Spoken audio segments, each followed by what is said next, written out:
Yo, and welcome back to yet another episode of Action Thraxin. I'm back in Nilla's lab. I'm cooking in the kitchen. I did this pretty quickly. I did some back squats. I warmed up, always on the bike. Warmed up on the bike, and then I went to the squats. Also did some core, some trunk twist.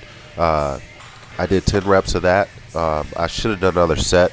Truth be told.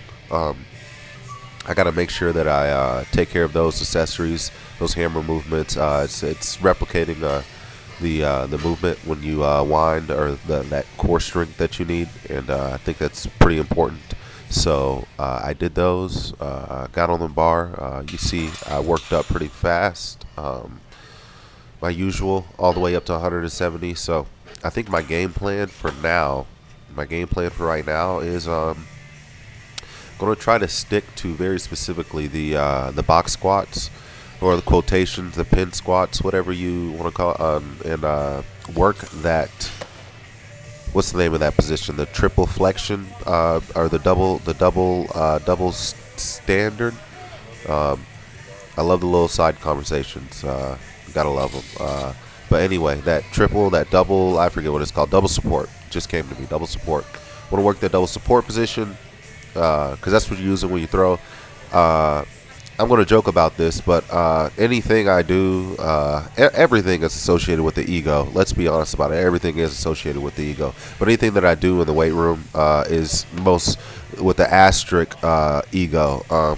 They say set expect snatch was 120 keys. So very interesting point. Very interesting point. They mastered the throwing. They mastered throwing. They weren't weight room drunk. I am. My background is the Olympic lifts, as I've always said. So I am a weight room junkie. 170 felt like I could do it 10 times. And I probably will at some point, just to prove to myself I can do it, and grind through those reps. And I'll probably do it. I might do it with no shoes too, for the fucks of it. But I'm not going to worry about that this second. I started to rep it out a little bit, but I didn't bother. I didn't want to bother with my knees psnitzled a little bit. It's not in a lot of pain, but there's definitely a little bit of an issue.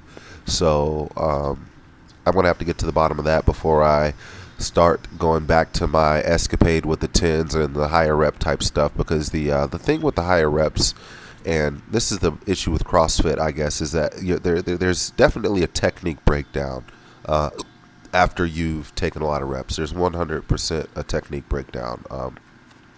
Even with throwing, you get tired, you dig yourself into a hole, and there's really no point in practicing executing bad technique and teaching your body bad technique. There's really no point of it at all. So I took some throws.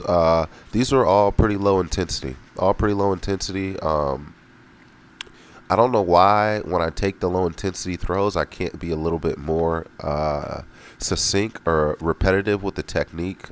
There's just a lot of different stuff that goes on here, as you can see. I want to be a little bit more concise with the technique. So I figured something out today.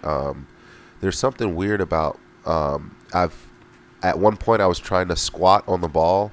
And right now, I do not know whether that was a pretty good one. I don't know whether to start low. It's been done so many ways. Guys. It really has been. The 80-meter march has been reached multiple ways. But I don't know if I want to be in a lower position on the start or I want to be taller, because the thing is, I'm not going to be a taller thrower at the end of the day. I'm a shorter guy. So just digging into that